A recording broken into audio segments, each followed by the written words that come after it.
नमस्ते नमस्ते, दोस्तों। प्रणाम दोस्तों। हम चंदा के देहाती लोकगीत चैनल में आप सभी का स्वागत करती हूँ। हम लोग जा रहे हैं एक प्यारा सा चुटकुला नाच गीत सुनाने आप लोगों को।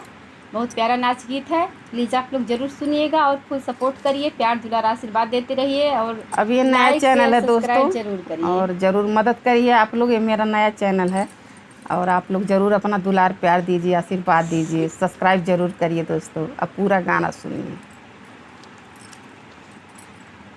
मोर पतर का बल माँ, मोर पतर का बल माँ, डोल सीकिया के नैया। मोर पतर का बल माँ, डोल सीकिया की नहीं। मोर पतर का बल माँ, मोर पतर का बल माँ, मोर पतर का बल माँ, डोल सीकिया के नाई। मोर पतर का बल माँ, डोल सीकिया के नाई। मोर पतर का बल माँ, जब हम गईली बियाहवा के दैया, जब हम गईली बियाहवा के दैया, बियाहवा के दैया, बियाहवा के दैया।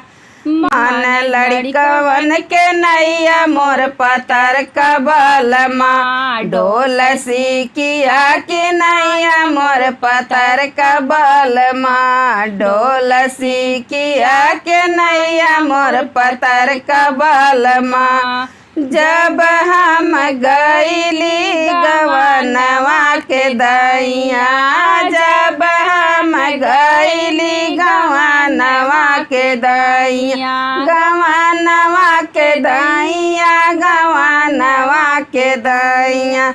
मोर पतर का बल माँ, मोर पतर का बल माँ, फेर पनवा के नैया। मोर पतर का बल माँ, फेर पनवा के नैया। मोर पतर का बल माँ, फेर पनवा के नैया। मोर पतर का बल माँ, डोल सीकिया के नैया। मोर पतर का बल माँ, डोल सीकिया के नैया। मोर पतर का बल माँ, हम गईली हो दोंगवा के दैया, जब हम आईली हो दोंगवा के दैया, दोंगवा के दैया, हो दोंगवा के दैया।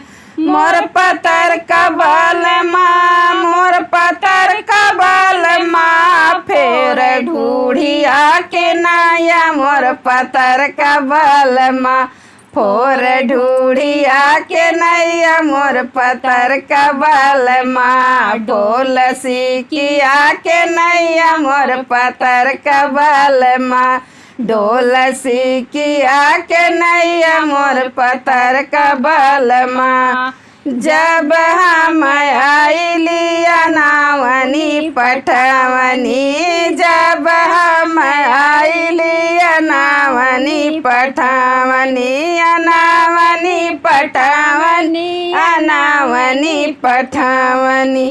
जब हम आईली अनावनी पठवनी, मोर पतर का बल माँ, मोर पतर का बल माँ, डोट सावा के नैया। मोर पतर का बल माँ, छाट सावा के नैया। मोर पतर का बल माँ, छाट सावा के नैया। मोर पतर का बल माँ, डोल सीकिया की नैया। मोर पतर का बल माँ, डोल सीकिया के नैया। मोर पतर का बल माँ।